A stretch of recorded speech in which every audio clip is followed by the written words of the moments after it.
Kenapa demikian? Karena dia faham betul bahwa berakhlak adalah perintah Allah, berarti berakhlak adalah melaksanakan perintah Allah.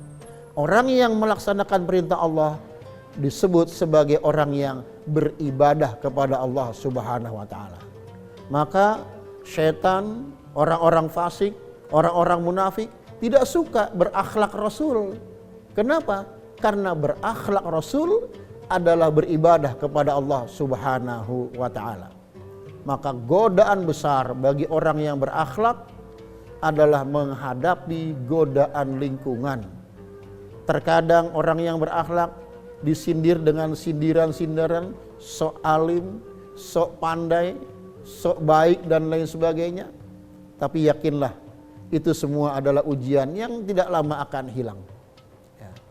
Seorang muslim yang berakhlak, dia mengharapkan rahmat Allah Subhanahu wa ta'ala.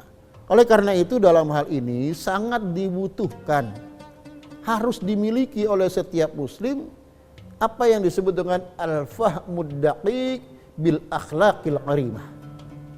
Memahami secara detail bagaimana berakhlak yang mulia dalam pandangan Allah Subhanahu wa ta'ala. Allah katakan dalam surah An-Najm, wa ma yantiqu 'anil hawa in huwa illa wahyu yuha. Tidaklah Nabi Muhammad SAW berkata-kata melarang, memerintah, menyetujui sesuatu, bahkan diamnya pun bukan berdasarkan nafsunya. In huwa illa wahyu yuha, kecuali semua itu adalah berdasarkan wahyu yang diwahyukan oleh Allah Subhanahu wa taala kepada Nabi Muhammad.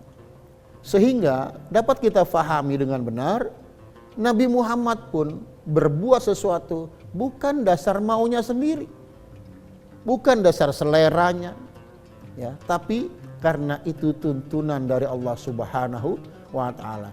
Karena apa? Karena Nabi Muhammad juga ingin mendapat ridho dari Allah Subhanahu wa taala, walaupun Allah pasti meridhoi Nabi Muhammad sallallahu alaihi wasallam. Pemirsa TV One yang dirahmati Allah Subhanahu wa taala. Pemahaman yang daqiq, pemahaman yang detail tentang akhlakul karimah perlu difahami oleh setiap muslim, disampaikan kepada keluarga muslim, disampaikan kepada jamaah muslim dari strata manapun, level manapun, status sosial manapun, supaya dia tahu bahwa di profesinya ada akhlakul karimah. Kalau dia berdagang, bagaimana menjadi muslim yang berakhlakul karimah sebagai pedagang? Dia akan bersikap dengan jujur, dia akan memberikan kemudahan. Rasulullah SAW memberikan bimbingan dalam hadisnya, rahimallahu rajulan samhan idza ba'a wa idza ishtara. Allah Subhanahu wa taala sangat menyayangi siapa? Seseorang, apakah dia sebagai pembeli dan ataukah dia sebagai penjual, dia memberikan kemudahan. Pembeli memberi kemudahan kepada penjual, penjual memberi kemudahan kepada pembeli. Allah suka dengan orang yang semacam itu dan Allah rahmati orang yang semacam itu.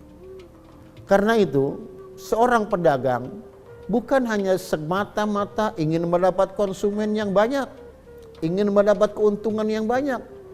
Bagaimana dia berdagang mengikuti akhlak Rasulullah sallallahu alaihi wasallam dan mendapat rahmat dari Allah Subhanahu wa taala. Pemirsa TV One yang dirahmati Allah Subhanahu wa taala. Maka membangun akhlakul karimah, apakah dalam diri sendiri, dalam rumah tangga, perlu satu pemahaman yang utuh tentang akhlakul karimah. Yang kedua, seseorang akan mau berakhlakul karimah kalau betul-betul dia menghayati al-yaumil akhir, balasan hari akhir nanti. Seorang muslim yang berakhlak bukan karena ingin mendapatkan pujian dari seseorang. Justru itu akan menjadi tidak berakhlak di hadapan Allah. Kenapa? Karena dia mengharapkan pujian dari seseorang. Seseorang yang berakhlakul karimah semata-mata dia mengharapkan balasan dari Allah Subhanahu wa taala di akhir nanti. Kalau ada seorang muslim yang secara lahiriah nampak betul berakhlakul karimah, tapi secara batin sesungguhnya ada keinginan untuk dipuji oleh seseorang, Allah tahu tentang itu. Dan seorang muslim yang memiliki keimanan yang baik, kalau dia tahu hal itu salah, maka segera dia sadari diri sendiri, dia luruskan sikap yang salah itu. Kenapa demikian? Pemirsa TV One yang dirahmati Allah Subhanahu wa taala, sangat merugilah orang yang beramal baik namun dengan niat riya karena ingin mendapatkan pujian dari manusia. Ketika setiap hamba, setiap manusia mendapat balasan dari Allah Subhanahu wa taala, orang yang sholat, orang yang puasa, orang yang ngaji, orang yang berakhlakul karimah, yang niatnya untuk mendapatkan pujian dari manusia, dia nggak dapat balasan apa-apa dari Allah Subhanahu wa taala, malah Allah mengatakan, "Idhabu ilal ladzina kuntum turaun." Hai orang-orang yang berbuat baik dengan riya, pergilah kamu ke sana. Idhabu ilal ladzina kuntum turaun.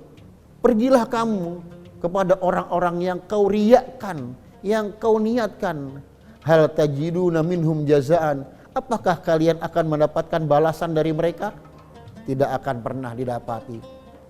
Maka seorang muslim yang pura-pura baik, pura-pura berakhlakul karimah, dia bukan mendapatkan balasan baik dari Allah. Dia tidak akan mendapatkan rahmat dari Allah Subhanahu wa taala. Justru dia diusir jauh-jauh dari Allah Subhanahu wa taala. Dan ingat bahwa dengan rahmat Allah seorang muslim bisa memasuki surga Allah Subhanahu wa taala, dan dengan amal ibadah yang dia lakukan belum tentu bisa memasukkan dia ke dalam surga Allah Subhanahu wa taala. Karena itu, memahami balasan Allah, menghayati balasan Allah akan membuat seseorang termotivasi untuk meniru perilaku Rasulullah Sallallahu Alaihi Wasallam, terkhusus di zaman sekarang dengan berbagai macam ujian, tantangan, godaan pada setiap kepala keluarga, pada setiap ibu rumah tangga, pada setiap anak-anak. Ujian, godaan datang sangat luar biasa. Kalau tidak memiliki kekuatan keyakinan pada balasan akhirat, dia akan jauh dari akhlakul karimah. Dia akan kecewa dengan takdir Allah. Dia akan marah dengan keputusan Allah. Padahal di situ ada akhlakul karimah, menerima takdir dan ketentuan Allah Subhanahu wa taala.